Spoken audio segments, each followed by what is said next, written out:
Hi guys, welcome to my home. I was just about ready to start reading the next chapter of Charlotte's Web, but before I did, I wanted to talk to you a little bit about a couple of things. First, in chapter 1 of Charlotte's Web, Fern saves Wilbur's life. Mr. Arable was going to kill him because he's a runt. Now I'm sure that Mr. Arable has done that to other pigs before.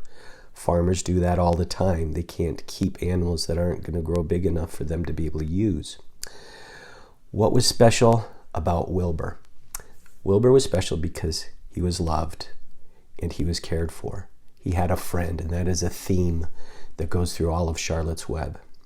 Second thing, in chapter 3, Wilbur is advised by a silly goose to run out of his cage to be free. But Wilbur found out very quickly that that was not what he wanted. He didn't need to be able to walk around, go down to the woods or whatever.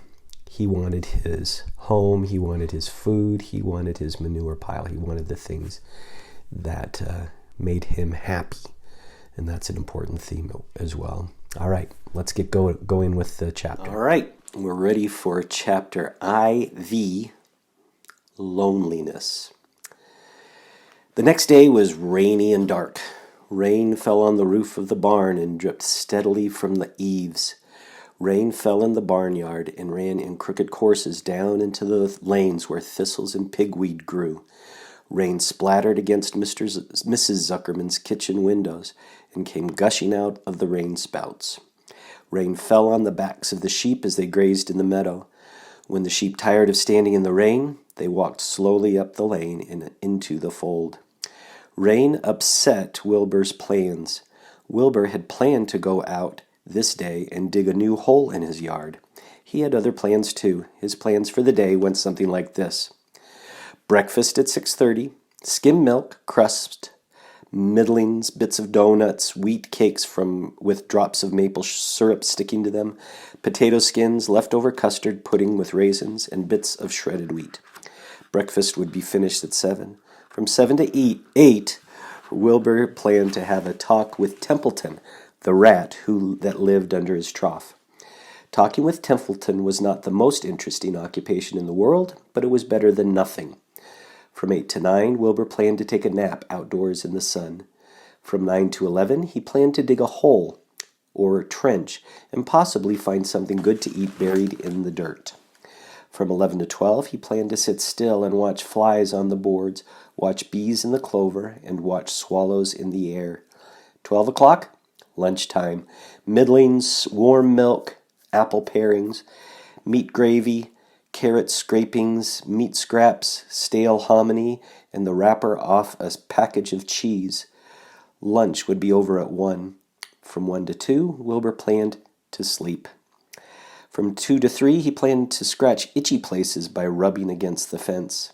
From 3 to 4, he planned to stand perfectly still and think of what it was like to be alive and to wait for Fern. At 4 would come supper. Skim milk, provender, leftover sandwich from Lurvy's lunchbox, prune skins, a morsel of this, a bit of that, fried potatoes, marmalade drippings, a little more of this, a little more of that, a piece of baked apple, a scrap of upside-down cake. Wilbur had gone to sleep thinking about these plans. He woke at 6 and saw the rain, and it seemed as though he couldn't bear it. I get everything all beautifully planned out, and it has to go and rain, he said. For a while he stood gloomily indoors. Then he walked to the door and looked out. Drops of rain stuck to his face. His yard was cold and wet. His trough had an inch of rainwater in it. Templeton was nowhere to be seen. "Are you out there, Templeton?" called Wilbur. There was no answer. Suddenly Wilbur felt lonely and friendless. "One day just like another," he groaned. "I'm very young. I have no real friend here in the barn.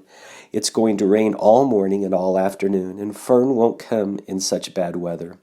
Oh, honestly." And Wilbur was crying again for the second time in 2 days. At 6:30, Wilbur heard the banging of a pail. Lurvy was standing outside in the rain, stirring up breakfast. "Come on, pig," said Lurvy. Wilbur did not budge. Hip, hip, hooray! Lurvy dumped the slop, scraped the pail, and walked away. He noticed that something was wrong with the pig. Wilbur didn't want food. He wanted love. He wanted a friend, someone who would play with him. He mentioned this to the goose, who was sitting quietly in a corner of the sheepfold. "Will you come over and play with me?" he asked. "Sorry, sorry, sorry," said the goose. "I'm sitting on my eggs. 8 of them. Got to keep them toasty warm. I have to stay right here. I'm no flibberty-ibberty-gibbet. I do not play when there are eggs to hatch. I'm expecting goslings." "Well, I didn't think you were expecting woodpeckers," said Wilbur bitterly. Wilbur next tried one of the lambs. "Will you please play with me?" he asked. "Certainly not," said the lamb. "In the first place, I cannot get into your pen, as I am not old enough to jump over the fence. In the second place, I am not interested in pigs. Pigs mean less than nothing to me."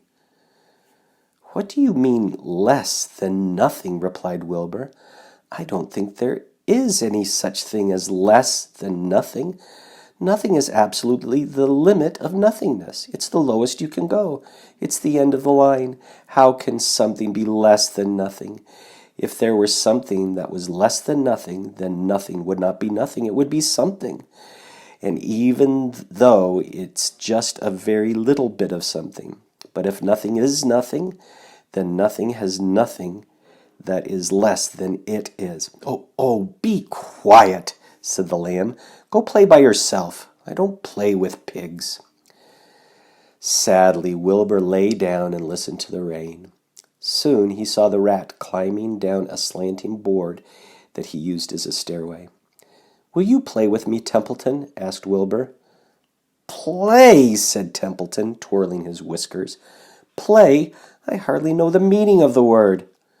"Well," said Wilbur, "it means to have fun, to frolic, to run and skip and make merry." "I never do those things if I can avoid them," replied the rat sourly. "I prefer to spend my time eating, gnawing, spying, and hiding. I am a glutton, but not a merrymaker. Right now I am on my way to your trough to eat your breakfast, since you haven't got sense enough to eat it yourself." And Templeton the rat crept stealthily along the wall and disappeared into a private tunnel that he had dug between the door and the trough in Wilbur's yard. Templeton was a crafty rat, and he had things pretty much his own way. The tunnel was an example of his skill and cunning. Cunning means he is very clever. Hip, hip, hooray. The tunnel enabled him to get from the barn to his hiding place under the pig trough without coming out into the open. He had tunnels and runways all over Mr. Zuckerman's farm and could get from one place to another without being seen. Usually he slept during the day and was abroad only after dark. Wilbur watched him disappear into his tunnel. In a moment he saw the rat's sharp nose poke out from underneath the wooden trough. Cautiously, Templeton pulled himself up over the edge of the trough. This was almost more than Wilbur could stand. On this dreary, rainy day, to see his breakfast being eaten by somebody else. He knew Templeton was getting soaked out there in the pouring rain, but even that didn't comfort him. Friendless, dejected, and hungry, he threw himself down in the manure and sobbed. Hip, hip, hooray. Late that afternoon, Lurvy went to Mr. Zuckerman. "I think there's something wrong with that pig of yours. He hasn't touched his food." "Give him 2 spoonfuls of sulfur and a little molasses," said Mr. Zuckerman. Wilbur couldn't believe what was happening to him when Lurvy caught him and forced the medicine down his throat. This was certainly the worst day of his life. He didn't know whether he could endure the awful loneliness any more. Darkness settled over everything. Soon there were only shadows and the noises of the sheep chewing their cuds, and occasionally the rattle of a cow chain up overhead. You can imagine Wilbur's surprise when, out of the darkness, came a small voice he had never heard before. It sounded rather thin, but pleasant. Do you want a friend, Wilbur? It said. I'll be a friend to you. I've watched you all day, and I like you. But I can't see you, said Wilbur, jumping to his feet. Where are you, and who are you? I'm right here, said the voice. Go to sleep. You'll see me in the morning. And that is the end of chapter 4. Tomorrow we'll read chapter V, which is called Charlotte. Now we're going to meet Charlotte. Awesome.